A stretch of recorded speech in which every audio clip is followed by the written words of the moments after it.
Good. Somebody got draft house here. So we have to take care of that. So that's Misha. So speaking of consent, she gets very scared. So what we need to show here is that is not consent.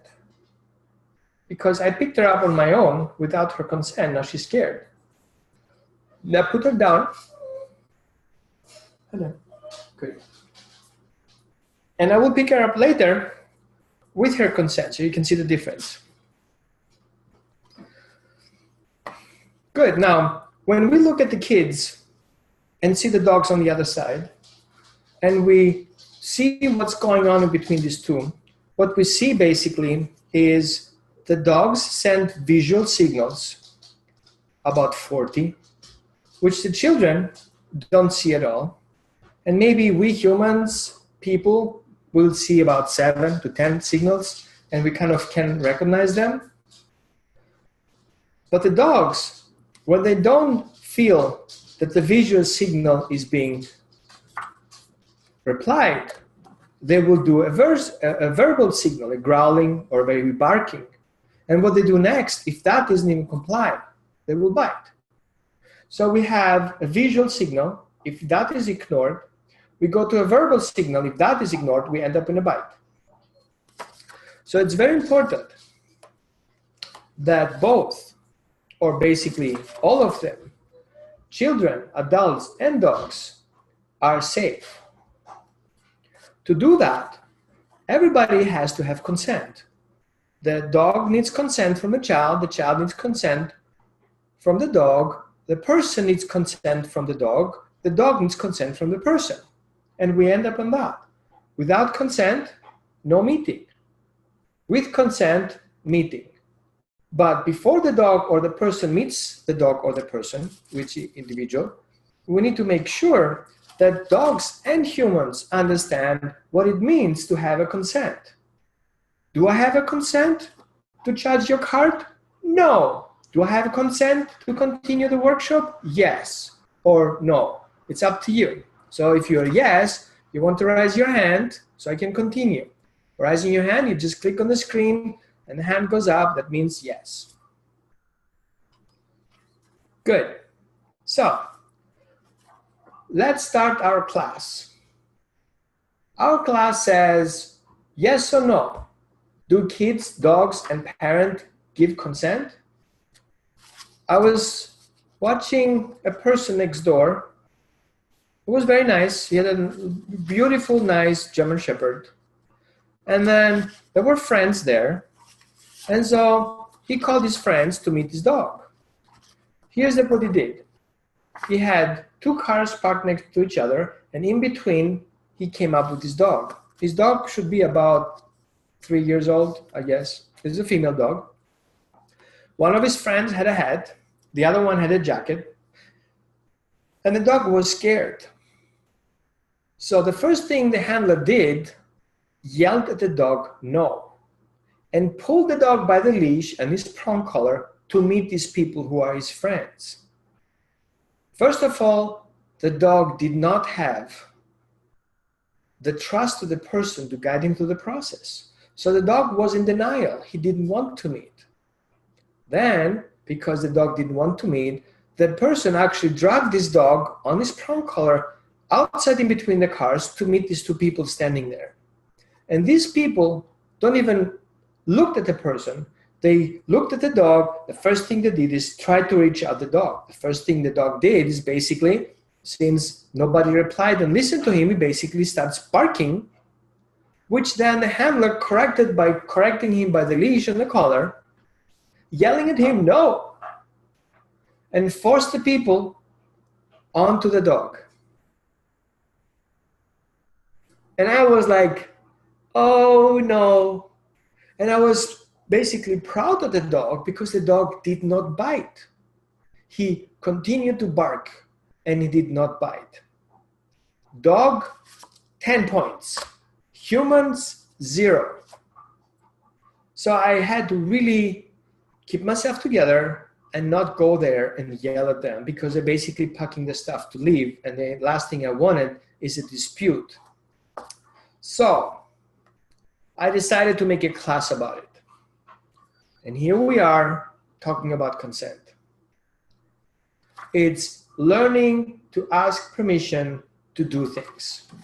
So why it's important? Because if you don't have permission to do something, then you are against the law. So can I come into your house without your permission? Okay, got it. Absolutely not. Do I have permission to touch your car if you don't see it? Of course not, because the car has license plates, so it is being owned by somebody, so I cannot touch it. Can I touch your partner or your child? Because the child is just thinking cute. I have the same child, just in blue. Can I touch your child? No. Why not? Oh, you don't like it. So, I'm a parent. I love children. So I can touch your child, right? Why not? What's wrong? I'm a father too, like just you are. You see, it doesn't work like that. Just because I have the same that you have doesn't give me a right to touch yours. So from a behavior perspective, you being kind of possessive, like, are you aggressive over your child? Like, really? Like, you dude are aggressive. I just wanted to touch your child because I love it. I love all the children, and you behave that way, very aggressive. So taking consent is part of our social understanding. Do we take other one's things without asking a question? Actually not, because if we take things that doesn't belong to us, we go in jail. Like, it's theft, like you go in prison. Like, can I take the money from the bank? It's mine. I had $5 yesterday. I can take it from the bank. They have a lot. No. Consent, it's logic, common sense. You don't take money that doesn't belong to you. Now, this is a bigger picture. You don't touch the dog that doesn't belong to you. And if you approach the dog because he's just thinking cute and he's in sit-stay position outside of the coffee shop, it's not of your business to touch the dog because the dog is doing his job, sitting and waiting for his owner. Well, he may have a jacket on that says, in training, or it says here, service dog. You even have to stay away from it, not even go close to it, because the dog is performing a job. You will not get any consent, even if you nicely ask, can I pet your service dog? No, you don't touch a service dog because you generally never get a consent. Now, how do we get this consent information over? It comes from the parent to the dog to the kids. The kids don't learn consent on their own, and dogs don't learn consent on their own. So it's you, the parent, who teaches the dogs and teaches the kids consent. So there is an exercise for that. Let's play an exercise game about consent. First of all, let's learn to ask permission. Since some of you have kids, I would teach the child, can I have permission to make you wet with my glass of water? The child says, no, I get wet. Good. I would never take that advantage. I was just testing. Now, try me. You have permission to touch me. And the child touches you. Thank you. I gave you permission to touch me. Can I poke you? And explain to the child that he can say no as well. Can I poke you? Yes. Good. And then you poke the child. Can I poke your eye? No. Good. Thank you for telling me no. I will not do it. Now, depending how old your child is, you can play with a young child, you can play with an adult child. However, they need to understand that things happen through consent. You need permission for your child to enter his room if he's old enough. You knock at the door, you hear okay, you go in. If you're in the bathroom, you just don't walk in. Like, can I come to the bathroom? No. Good, you respect that. So that is easy to explain to a child, but how do you explain to a dog? And here comes the natural to your help, because naturally dogs understand permission.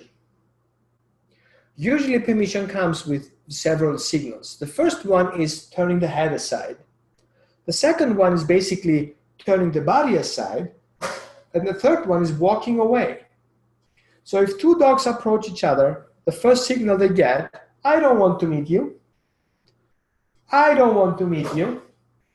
I don't want to meet you. Which each comes in a different level. So the first signal the dog has, level number 1, I don't want to meet you. The second level, I don't want to meet you, is kind of like, okay, like, do we really need to meet? And the third level is just make yourself disappearing, which is a clear message you don't want to interact with that at all. Now, we see sometimes that some trainer says if the dog jumps on you, and of course he doesn't have permission for that, but he does, then you turn your back.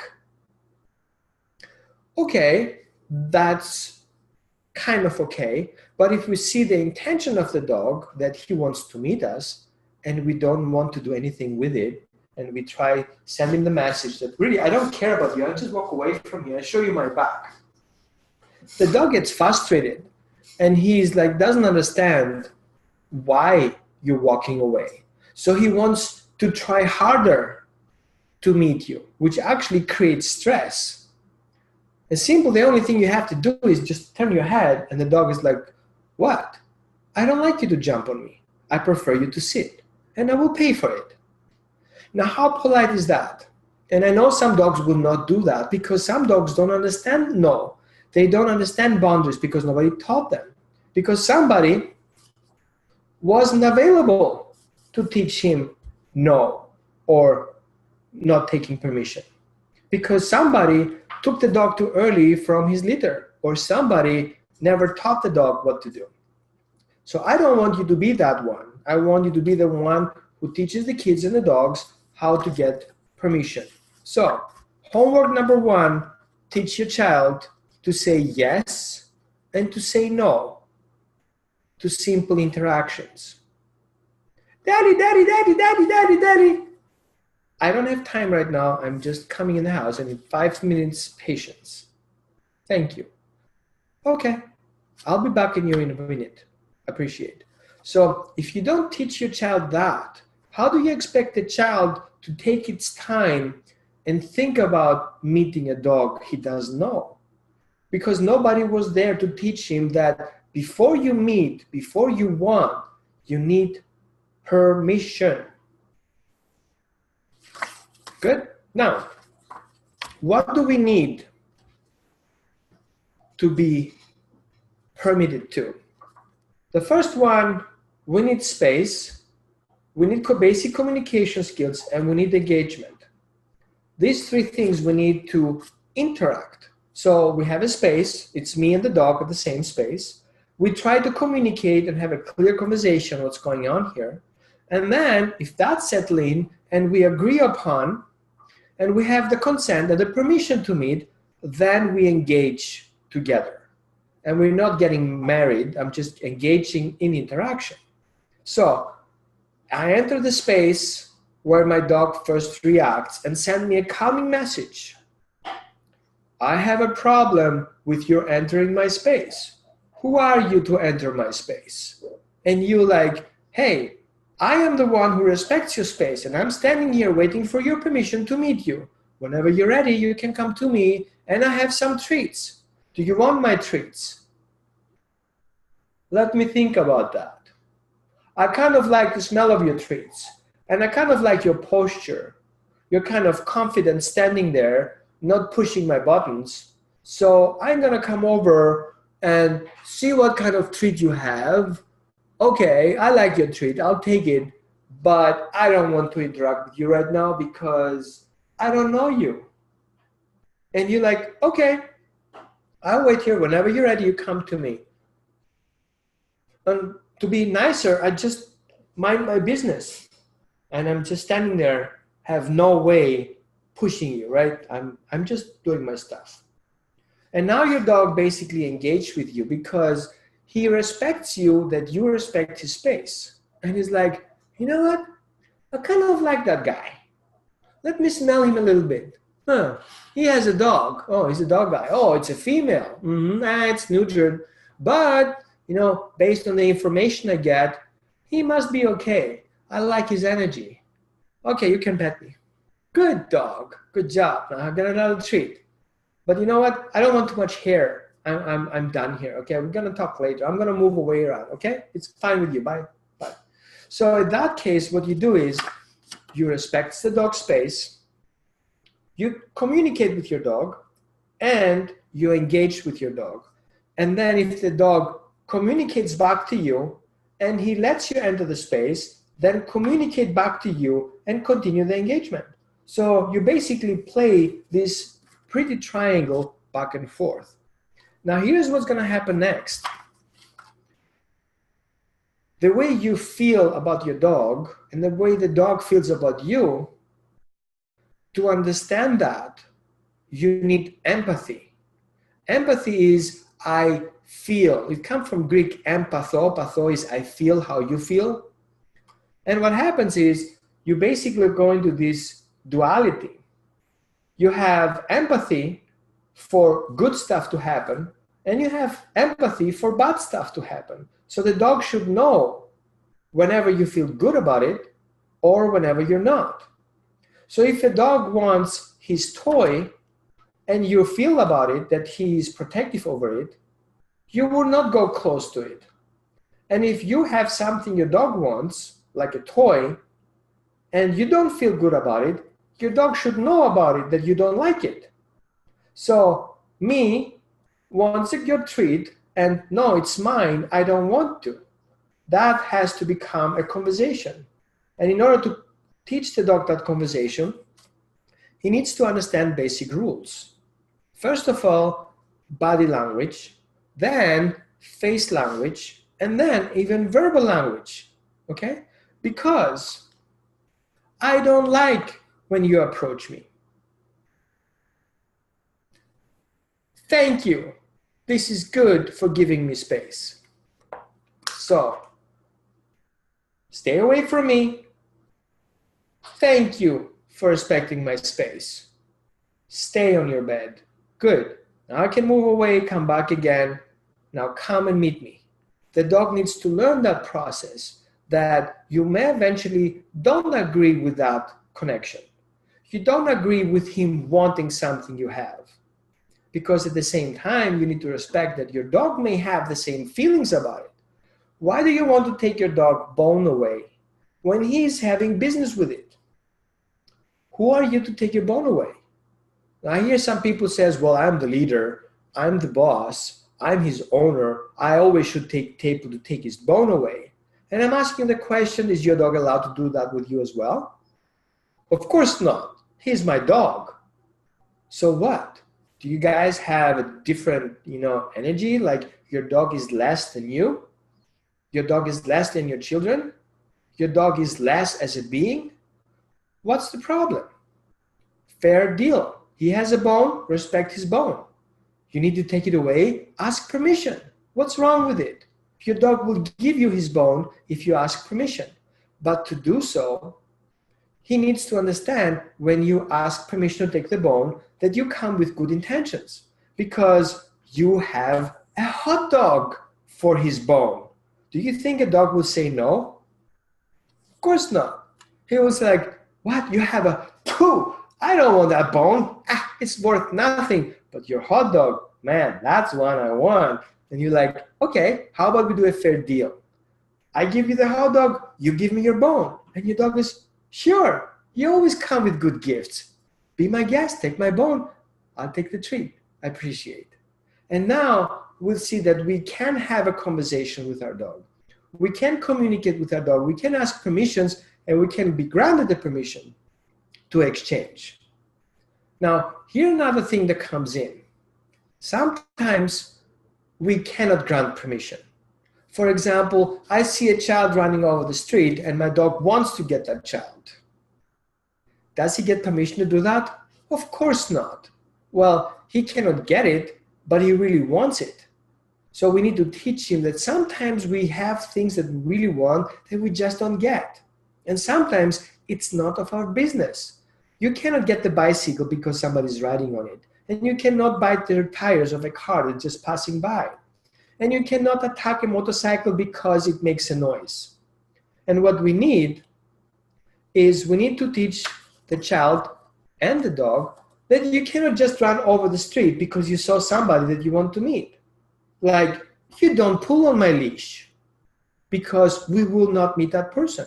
In order to meet that person, you need permission from me, and I need permission from the person. And in order to get that permission from the person, I need to ask the person if I need permission to do that. And so the dog will have to learn that in order to get to that, he needs you to bring him there. And he needs to follow your instructions. And I know it sounds very theoretical, but here is a common practice. The dog has to be on the loose leash. In order to get there, he needs to be in constant communication with you. If he pulls the leash, that leads him not to get there. It leads him back to the beginning. So leash training is a very important part of it. And once we do on the leash training, the dog should also understand certain commands like sit, stay, wait, come, slow. These are all commands the dog needs to know, and you need to use them. Because if you don't talk to your dog, the dog doesn't know what you want. He thinks the harder he pulls, the better he gets there. And you like, the more he pulls, the more I have to resist. And if I'm not strong enough with my dog, maybe I should put him a prong collar on because I'm too lazy to talk. I rather pull the leash. And so, that's what we do here. He pulls, I pull back. Well, he pulls harder. Well, I use the prong collar. He still pulls harder. Well, and then I use the e-collar. That's what I do. Or a choke collar. And we don't understand that the dog basically misunderstands what we want. He thinks the harder he pulls, the faster he gets there. Why? Because we don't communicate. Because we are lack of empathy. Because it hurts when you pull the leash. And the dog should know what to do with that. But I'm fine if you follow my instructions and we go together. Because it's yours, it's mine, and we both want to meet that person. So if your dog wants to have intervention with that, you should be able to say no to it. So it's very important that kids and dogs understand the word no and stop. No, we don't go there. Stop, return. So the first thing when I do when I take out dogs for a leash walk, the first one is, I don't like to be pulled on the leash, so we kind of get on the same page. Because if you pull in that direction, I'm going to go in the other direction, and I will win. I will not force you, but I will not go in your direction. But if you give in to my idea to going in my direction, then I will reward you. Then, if you go in a direction that I don't like you to go, I will say no, and I will not move any further. And you will recognize that if you do so, you will get in trouble because you will get surprised what's going to happen next without hurting, without pushing.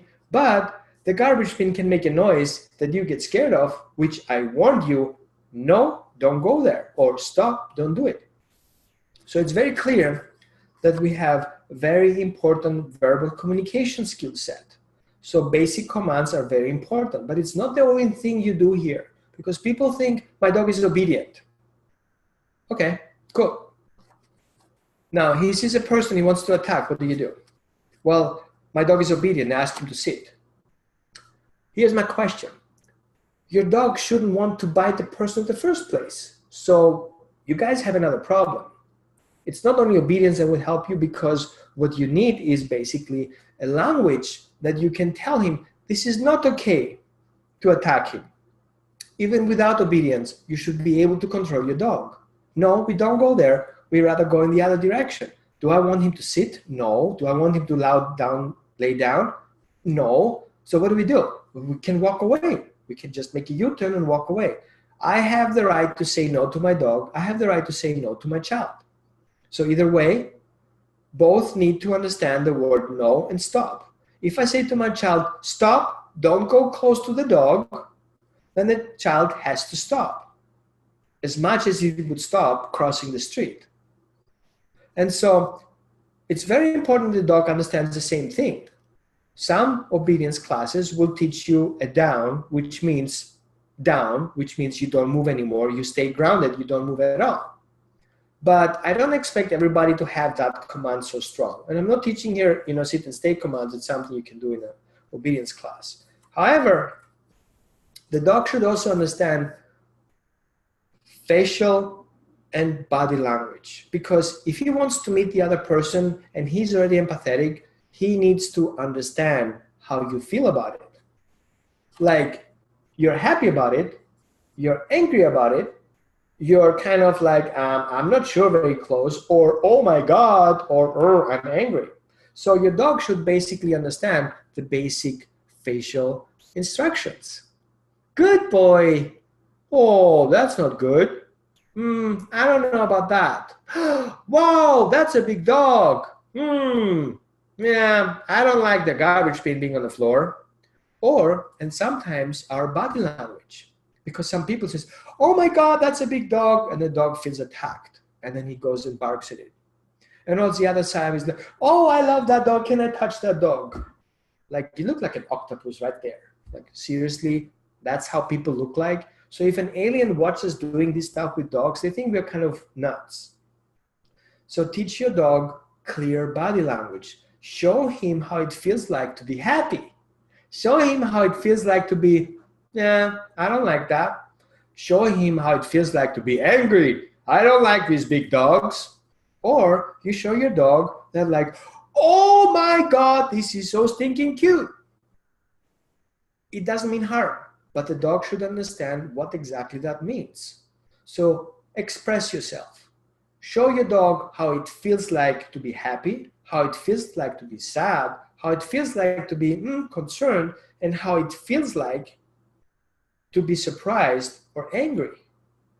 So match your intentions, your face structure, and your emotions on one picture. That should overlay.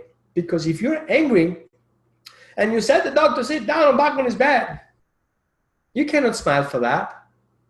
God, sit down and relax because you're a flat dog. I like that. No, it doesn't. The dog gets confused. So dogs needs to learn how facial instructions look like. Children have the same problem. They're facing all time on the social media and they don't know how to express facial instructions. You're my best friend. I really like you. Can I share your Facebook page? Oh, love it. Or he sends you a smiley on it. That's a way. And so social media, understanding that it's a very important social setting. They give you emojicons. And not only one emojicon, like 5,000 emojicons, you can express your happiness, your disappointment, and all these different figures. Well, why? Because we need that for social communications. And dog needs that as well. So dog have different ways to show how they feel like. And we call it body language. A wagging tail. Oh, my dogs love it. You see how he wags his tail? And in fact, the dog is going like that. And he's like, I'm going to kill you. I'm going to kill you. Just let me go on the leash. I'm going to tear his finger apart. Okay, he's wagging his tail, but that's the wrong message because he's really very intense and obsessive about it. So I would not I don't like to meet your dog. Oh, he always like that. He just loves people, and the dog is like, I'm going to push you away because I don't like you guys. And don't listen to her, just want to push you away. So you see the dog's intentions and body language don't match the idea of the owner. Like, that's kind of a big lack here right there. So don't be fooled just because the owner tells you, oh, my dog loves to jump around. Oh, he loves to hump. He's so cute. You see what I mean? So the dog needs to know what is appropriate as a dog to do. What is appropriate between dogs and dogs? What is appropriate between dogs and humans? What is appropriate between humans and humans? Can I just hug you because I love you unconditionally? Your wife or your husband? No, because we don't do that. But you can express yourself by telling him that, I really appreciate you, really friendly guy. So, but can I kiss you, hug you, touch you? Yes or no? It doesn't matter if it's a dog or a person.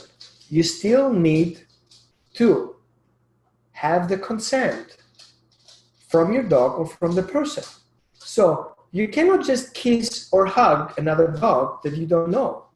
And you cannot touch another dog that you don't know unless the dog gives you permission. Because honestly, I don't care what the owner says to me. As long as it is no, I take it. If he says yes, I still have to take consent from their own dog. Because the person who gives me permission to meet his dog may not see that his dog is stressed because he actually doesn't care or he never thought about it. Like, my dog is always timid, so I don't want to meet your dog because he doesn't like me. He doesn't like people at all. He feels stressed about the dog. How about we give him a timeout and he can come to me whenever he likes. I'm just sitting here, mind my business. I have some treats here on my back. Whenever he wants, he comes and takes it. And we teach the parent who has no clue about his dog how to behave accordingly and respect his dog's opinion.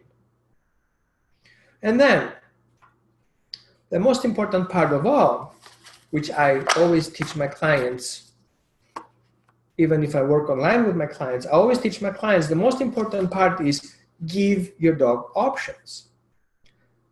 But we have another problem here because sometimes the dog is out of options. He's on the leash, or he's in a car, he's in a confined space, crate, car, leash, room, house, yard, and he has no access for another option.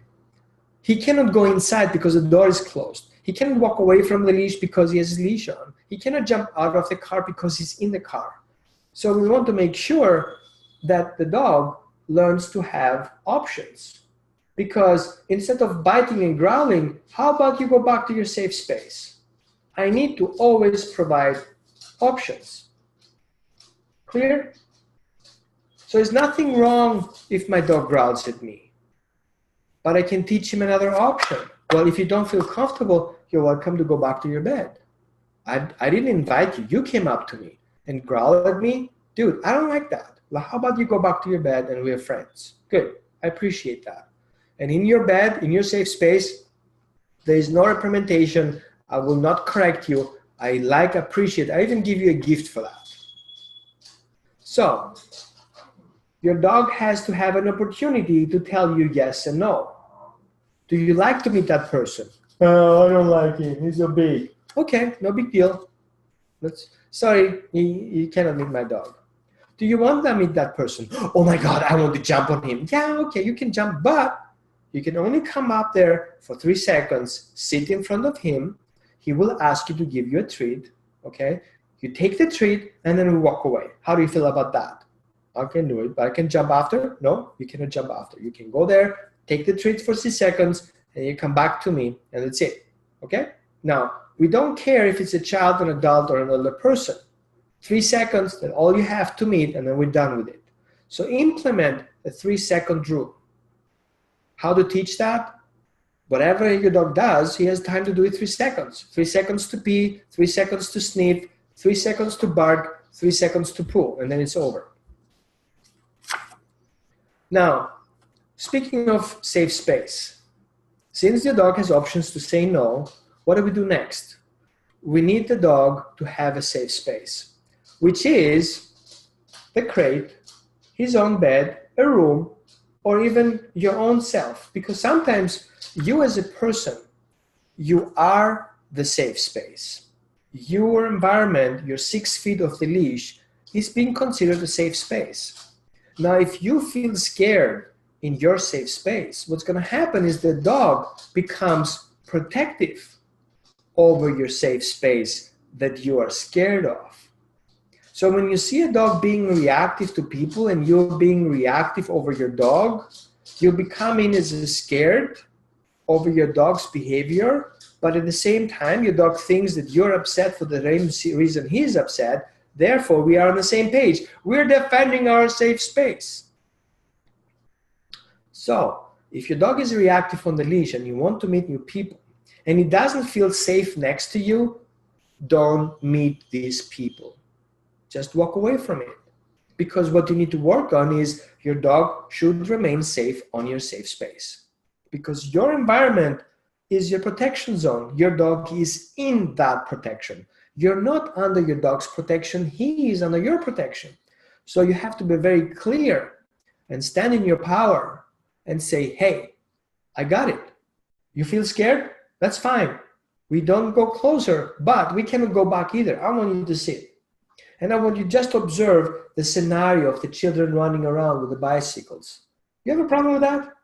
Right? I don't see you have a problem. How about you get a treat for it? Good, because you didn't move. I like that. Really like it.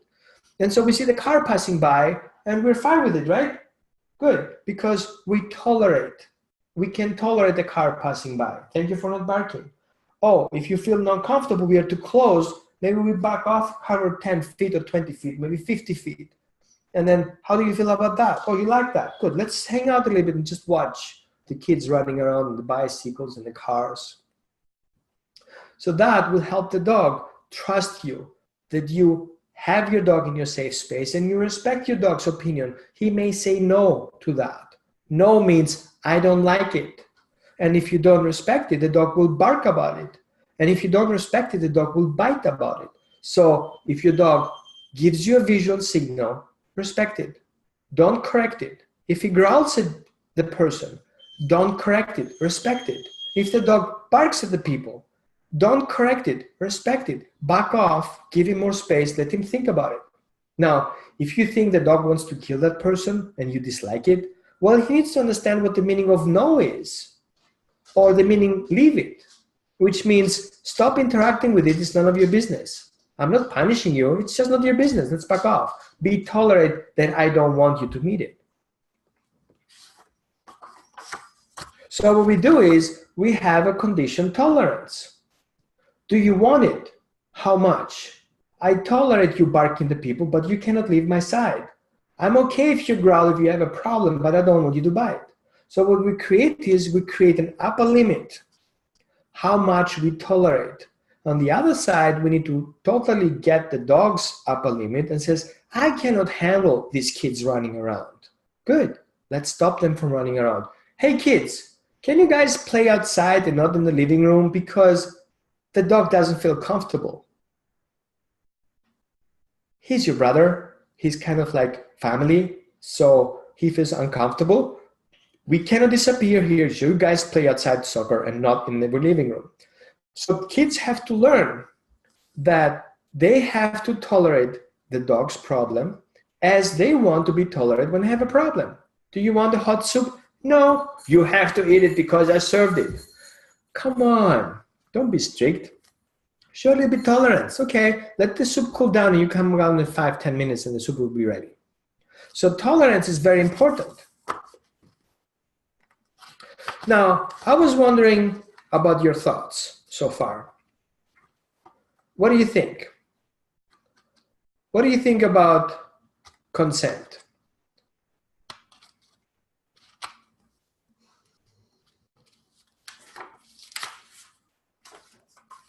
Anybody any questions about consent? Do you guys want to add something?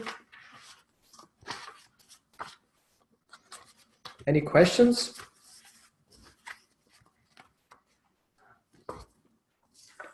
Good. Go ahead. I guess I'm wondering how would you train or teach a dog who has never had the exposure of having a parent teach them these things to get them to understand the expectations now and that you're willing to wait for their consent and that the environment is going to be different than what they're used to? First of all, with every training, you explain the scenario. The scenario is you coming up, you sit, you wait. You do the routine. You build up tasks, and tasks become jobs or routines in that case. So the routine means I call you, you come up, you sit, you wait for my permission to take the treat. It becomes a body language conversation. And so dogs sometimes have a hard time that come from poor socialization. They are in a me state. It's me. I want, I'll take it. And then you have to help your dog rise that level to a two-way communication. You want what I have? Oh yeah, it's mine. Well, you know, it's mine right now. If you really want it, what do you do for it? Oh, I can sit. Good. For that, you get the treat. Now the dog learns to get it, he needs to do something. And then if he needs to do something, he has to wait for it. And then after he waits, he may get permission to take it, or maybe not. Do you want that? No, that's not good. Maybe you want this one. Oh, that's good. Yeah, that you can take. So the dog learns that because I hold it in my hand doesn't mean it's yours. It's still mine, and I share it with you. But if you respect my hand, you will get a treat. And I will show you an example here. Now, saying that, you have to build up from a very base. First of all, establish the communication level of your dog. From me, in a two-way communication into a conversation, where the dog is being able to hold on a conversation with you.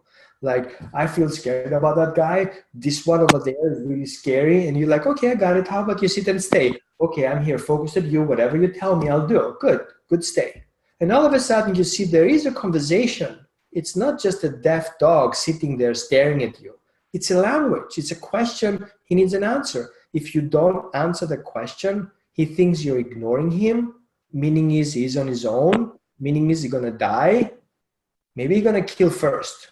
So you see, if you let go of the conversation, the dog basically drowns in his problem. And then I'm losing my ability to be the problem solver. But that's my job. As a parent, as a guardian, my job is to offer solutions. The dog is not his natural environment. He's in a human environment with human social problems that not even we humans know how to handle it. That's why we have laws that puts them in prison. If I pull my pants down in the middle of the street, we don't do that, right?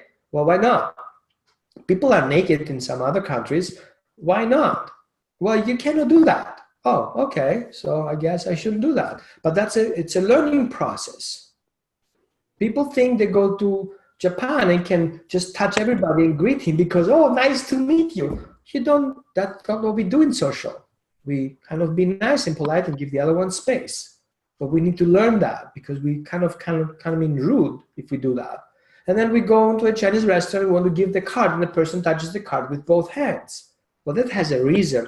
He's not sure to make his card to you. He's making sure that he's polite and takes the cards with both hands. So give him your card with both hands so he can take it with both hands. That's kind of like, okay. But some dogs don't know that. And so we have to teach him all individual pieces, small pieces. Great people like I am, we talk with our hands. Am I a soccer player? Oh yeah, we do all these things. We don't do that. Like in US, people who, if I do like that, they were like, are you okay? Like, oh yeah, sorry. I'm kind of like Mediterranean, I need to talk with my hands. I need a wide screen so I can show with my hands what I want to talk about. So these are small things that we need to teach the dog as well. You cannot jump on people. You jump on me? No. You don't jump on anyone. You don't get me through jumping. You get me through sit and stay. And I'll think about that if I want to meet you. Now I want to meet you. And if you're pushing to me, I don't want to meet you at all. I'm going to pass off on that. But now I'm ready. Now I can meet you. Does it make sense? Yeah. So then how would you handle a dog that comes in that already has aggressive tendencies? Well, the question is, why is the dog aggressive? Aggression for me actually doesn't exist unless it's a DNA issue, unless it's a medical issue, unless it's a condition issue, unless it's something else. But as a base, dogs are only reactive. So he's reactive over something that's going to happen in front of him that has a reason. The reason A is he doesn't understand the end of the story. He is triggered by the event, and that kicks in a post-traumatic stress disorder that leads him to conclusion that this person wants to harm him. And before he harms him, he harms him. So first of all, understand why your dog is reacting. Fix that problem first. Usually it's lack of communication. The dog doesn't trust the handler to guide him through the process. So you have to establish your parent relationship. I am your safe source, and that's why we have the 2-treat exercise. Mm-hmm. And if you guys want, just message me and I'll give you that exercise as well. So through the exercise, you open up your hands, let your dog figure out where to get the solution. It's like, I know that trick because if I check in with you, I get both. Yes, because I can fix that. I'm the fixer-upper. If you want to go out the door, check in with me so I know that you want to go out the door, but you have to give up the door for that. Then I will let you out. Does it answer your question? Yes. Good. Any other question? Sophie from Canada? Good. I think she's kind of doing busy work. Good. Yeah, I think we're pretty much done here. I think the message is very clear. Don't do anything without your dog's consent.